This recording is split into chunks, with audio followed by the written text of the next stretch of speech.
नमस्कार। और देखिए कि यहाँ पे किन्नर लोग आए हुए हैं और इनकी बहुत बड़ी समस्या है और इनकी समस्या इनसे ही जानते हैं कि क्या है। ये बताइए कि क्या दिक्कत बढ़ गई है कि आज आप लोग जिला मुख्यालय पे आए हैं। आज जिला मुख्यालय पे इसलिए मैं आई हूँ कि माननीय प्रधानमंत्री का संसदीय क्षेत्र है, 3 बार से यहाँ सांसद रहे माननीय मुख्यमंत्री का, उत्तर प्रदेश यहाँ के मुख्यमंत्री हैं उत्तर प्रदेश के। उन्होंने कहा है कि गुंडा माफिया मुक्त और ये प्रदेश है, यह राज्य है और इसी राज्य में फिर दोबारा से एक बार आपराधिक मोड़ ले लिया है, जिनके में पुलिस खुद शामिल है। उनकी मंगलवार को हमारे कुछ किन्नर समुदाय बसंत पट्टी गांव में बधाई बजाने के लिए गए थे और जिसके यहाँ नेक थी, जिसके यहाँ बधाई, उसने खुद से खुद सी बधाई दे दी, 500 रुपये गिफ्ट दे दिया। उसके बाद किसी और मनभड़ू जैसे लोग, दूसरे लोग आके कुलदीप राजभर के परिवार के लोग और उनके घर के लोग लाठी और डंडे लेकर और कहने लगे कि आप लोग इस गांव में किस लिए आए हैं।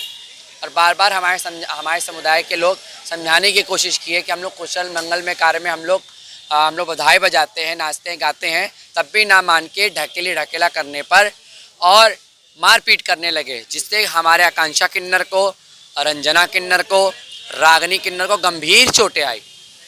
जिसके बाद 112 के पुलिस जो सूचना देने पर आई, उसके सामने भी लोग मारपीट करते रहे और पुलिस ने कोई भी बल प्रयोग नहीं किया उनके ऊपर। फिर रोहानिया थाना को सूचना दी गई। रोहानिया थाना ने एफआईआर लिखने से इनकार कर रहे थे कि हम जांच करेंगे। फिर वहाँ पे थोड़ा सा हम लोगों ने कहा, फिर उन लोगों ने एफआईआर किया और कहा कि हम लोग इनको जेल भेजेंगे 14-15 दिन के लिए। उनको जेल ना भेजकर हम लोगों को आश्वासन देकर बोला कि आप लोग घर जाइए, इनको हम लोग जेल भेजेंगे। और उसके बाद वो सारे अपराधियों को रोहानिया विधायक के दबाव में उन अपराधियों को 2 बजे रात को छोड़ दिया और गंगापुर जो चौकी प्रभारी है, थाना इंचार्ज जो है रोहानिया का, उन लोगों ने हम सब का नंबर, हम किन्नरों का जो एप्लीकेशन पे जो नंबर लिखे हुए थे, हम सब का नंबर उन माफियाओं को, उन लड़कों को शेयर कर दिया। और लगातार 36 घंटे से फ़ोन आ रहा है कि आप लोग उस गांव में नहीं, आपको आना है। भाई हमारा इलाका है, ये डिटेल है, दिखा सकती है। ये रास्ते में चलते फिरते लोग बोल रहे कि तुम उस गांव में नहीं, तुम लोग को जान से मार देंगे, गोली से मार देंगे, ठीक। और फिर मोबाइल पे धमका रहे हैं कि तुम लोग को तो मारेंगे ज़रूर। भैया मारना है तो मार लो, मारना है तो सामने से मार लो। ऐसे तो आधे मरे हुए हैं, मरे ही पैदा हुए हैं ना माँ है ना बाप है। भाई इतना, अगर से इतना लोगों को हो रहा है कि हम लोग एक पाप हैं, तो हमें क्यों पैदा करते हैं। अगर से लोगों को लगता है कि हम बधाई नहीं दे सकते, तो हमें नौकरी क्यों नहीं मिलती, हमें नौकरी क्यों नहीं दी जा रही, हमें क्यों नहीं दुकान पे लोग रखते, हमें क्यों नहीं शॉप में रखते लोग, हमें क्यों नहीं, हमें स्कूलों में एडमिशन क्यों नहीं मिलता। अच्छा, जो जिस विधायक की आप लोग बात कर रहे हैं, वो किस पार्टी के विधायक हैं और क्या नाम है?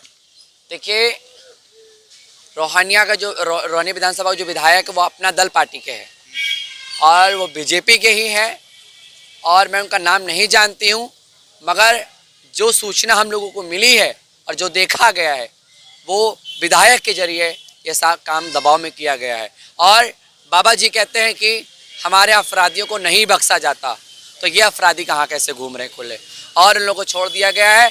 और वही कुलदीप राजभर कह रहा है कि आओगे तो मारेंगे दोबारा इस गाँव में। ठीक है, और भी लोग हैं, थोड़ा सा बताइए जो चोट लगी है आपको।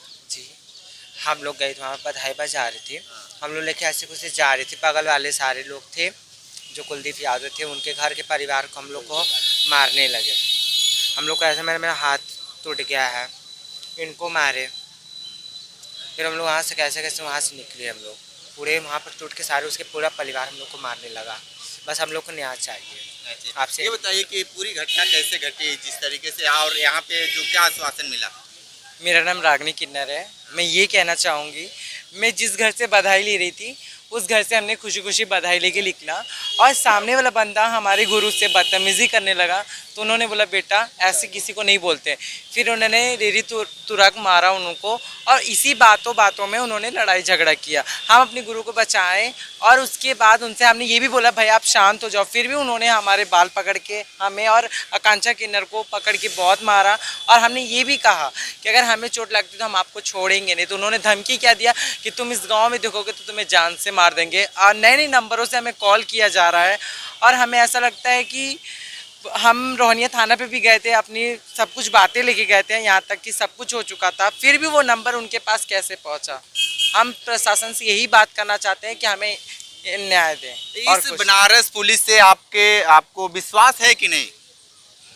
देखिए रोहनिया थाना से तो ऐसा लगता है कि विश्वास उठ गया है, लेकिन हम यहाँ आए हैं तो हम यही ममता रानी जी से ये कहना चाहेंगे कि हमें न्याय दिलाएं और इससे ज़्यादा मैं कुछ नहीं कहना चाहूँगी। बस मुझे न्याय चाहिए। आज हमारे साथ कर रहा है, कल हमारे गुरुओं के साथ करेगा।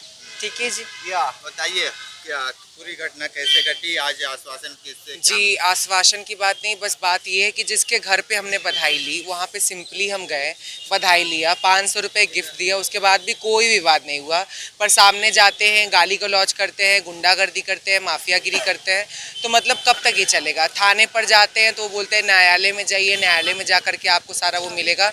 पर हम प्रोसेस से चलेंगे, जो लीगल प्रोसेस होता है उससे चलेंगे, मगर हमारे सामने पुलिस प्रशासन के सामने कोई लोग हमें इस तरीके से मार रहे हैं, जर्जर तरीके से मार रहे हैं, जान लेने की कोशिश कर रहे हैं, हाथ तोड़ दिया, माइनर फ्रैक्चर नहीं मेजर फ्रैक्चर आया हुआ, उसके पीठ पे पूरा साटा पड़ा हुआ, मेरे बाल को घसीटा गया है, लोगों को मारा गया है। तो हम क्या चाहते हैं? मतलब यही चाहते हैं कि हमें न्याय मिले, क्योंकि पैदा होते ही तो हमें माँ बाप मार देते हैं, लोग अपनाते नहीं हैं, लोग हमें छोड़ देते हैं। नौकरी के नाम पे 1 दिन रखेंगे, 2 दिन रखेंगे, तीसरे दिन से बदतमीजी चालू हो जाएगी। तो हम करें क्या, जाए क्या? हमारे एक ही रोजगार का पेशा है, मंगलामुखी, हम किन्नर हैं, मंगल काम में जाते हैं, लोगों की खुशियों में जा करके बधाई लेते हैं। तो उसमें भी लोगों का ये अगर रवैया रहेगा, क्योंकि जिनके घर से बधाई ली उनसे तो कोई लड़ाई नहीं है, मगर आप हमें रोक करके रास्ते में मॉब बना करके इकट्ठा होकर के हमें मार रहे हो, तो हम कहाँ जाएंगे? हम किसके पास जाएंगे? पुलिस प्रशासन के पास जाएंगे। जब प्रशासन भी कहेगी कि आप न्यायालय में जा करके धक्के खाओ, क्योंकि न्यायालय में एक का मुकदमा तो है नहीं, न जाने हजारों लाखों कितने मुकदमे आज तक पड़े हुए जिनकी आज तक सुनवाई भी नहीं हो पा रही है, ना उसका फैसला आ पाया है। तो हम बस खाली धक्का खाते रह जाएंगे। तो बस हम इसीलिए आज कचहरी पे आए थे, हम मिलना चाहते। बात बताइए कि ये प्रधानमंत्री नरेंद्र मोदी का संसदीय क्षेत्र है और आए दिन उनका दौरा भी होता रहता है, मुख्यमंत्री भी आते हैं, क्यों नहीं आप शीर्ष नेतृत्व से मिलने के लिए प्रयास कर रहे हैं आप लोग? सर जब तक हमें एक्सेस नहीं मिलेगा हर चीज़ों से, मतलब आज देश में इस तरीके की हालत हो गई कि जो माइनॉरिटी है उनकी कोई सुन ही नहीं रहा है। माइनॉरिटी से आप बहुत कुछ समझ रहे होंगे, माइनॉरिटी, हम भी एक माइनॉरिटी, हमारा समाज भी एक माइनॉरिटी, हम ज़्यादा संख्या में नहीं। बनारस में कुल मिला के मुझे लगता है 200 से लेकर 300 या 400 किन्नर समाज के लोग होंगे, इतने लोग हैं। जब उनको ही नहीं सुना जा रहा है तो हम कैसे जा करके हमारा एक्सेस हो पाएगा कि प्रधानमंत्री जी से मिले या मुख्यमंत्री जी से मिले? हमें मिलने दिया जाएगा तब तो हम मिल पाएंगे उनसे। बिल्कुल। तो देखिए किस तरीके से किन्नर समाज काफ़ी नाराज है और सीधे तौर पे इनका यही कहना है कि भाजपा विधायक द्वारा संरक्षण दिया जा रहा है और जिस तरीके से ये बधाई मांगने गए थे, बधाई लेकर आ रहे थे, लेकिन इनके साथ जो दुर्व्यवहार हुआ वो भी प्रधानमंत्री नरेंद्र मोदी के संसदीय क्षेत्र का ये मामला है। आपको बता दें कि ये किन्नर समाज को कोई समाज अपनाना नहीं चाहता है, हर लोग इनको भगाना चाहता है, लेकिन जिस तरीके से किन्नर समाज का यही कहना है कि जिस तरीके से वास्तव में हम जो काम कर रहे हैं उससे भी लोग हमसे आहत हैं, क्योंकि न नौकरी में हमें जगह दिया जा रहा है, न किसी रोजगार में जगह दिया जा रहा है, लेकिन हम जाएं तो कहाँ जाएं? सबसे बड़ा सवाल ये है। लेकिन जो सवाल ये है कि जिस तरीके से ये किन्नर समाज आज बनारस के जिला मुख्यालय पे आके अपनी बात, अपनी वेदना बता रहे हैं, क्या वाकई बनारस पुलिस सुनेगी? देखना दिलचस्प होगा। तो हमारे साथ बने रही कांडी बनारसी के साथ, हमें दीजिए इजाजत, नमस्कार।